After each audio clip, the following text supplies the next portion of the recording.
Hello, everyone. Welcome to the Accelerate Your Performance podcast. I'm your host, Dr. Janet Pilcher, founder and president of Studer Education. This is the fourth and final episode in our series dedicated to the issues you're facing right now.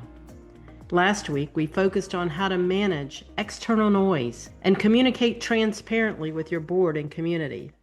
Today, we'll pivot back inside the organization to talk about improving our processes and systems. When something goes wrong, whether that's a missed deadline or a rise in student incidents, our default nature is sometimes to look for the person to hold accountable. And accountability is important. In fact, I have a past episode about it that I'll link in the show notes if you want to hear more. However, today, we're going to talk about what happens when we move beyond accountability from the who to the process itself.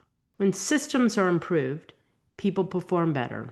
Here are 3 actions you can take to move towards system improvement.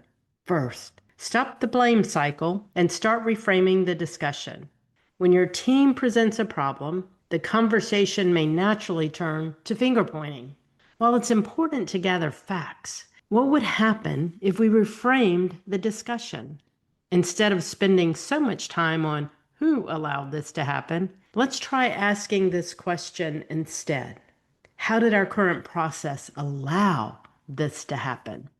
This forces the conversation to focus on policies, workflow, and training gaps, factors that you as a leader can actually influence and fix.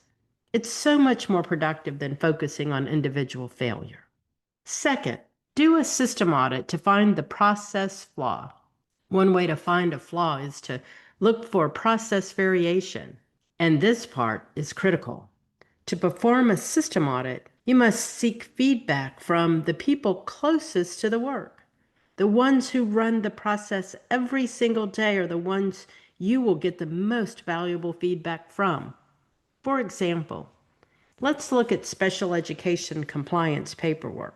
If there's a consistent problem with late or incomplete documents, the impulse may be to blame the principals or case managers involved. But a quick system audit will often reveal the real issue.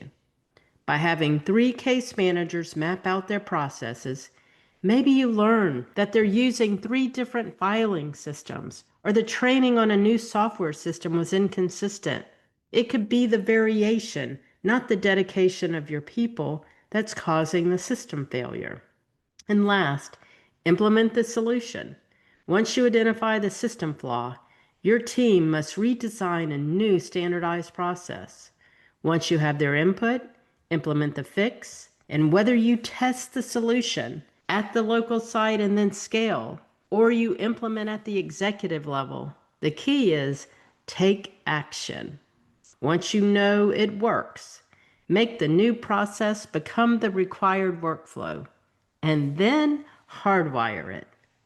Fixing our processes contributes greatly to our desired outcomes, so we must be committed to getting these right.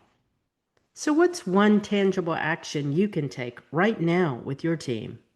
I urge you to think of a problem that has recurred 3 or more times this school year. Stop assigning a new person to that task. That's just hoping for a different result. Instead, put the existing process on your agenda for the next executive meeting. You can work together to determine where the process broke down and identify the root cause. Make sure to invite the right people, to problem solve with you.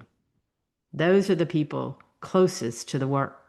As we get closer to the end of the semester, it's important that we don't lose our steam. Let's keep moving away from blame and toward process improvement.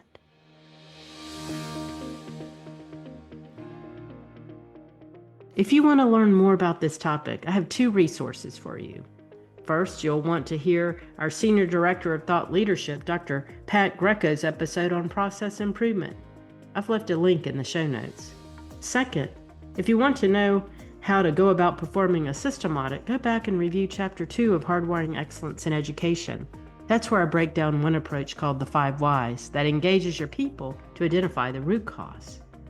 have a good time with learning about ways that the people who are closest to the work can help you.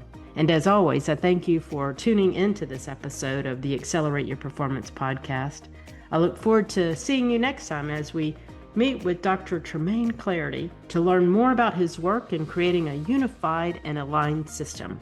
Have a great week, everyone.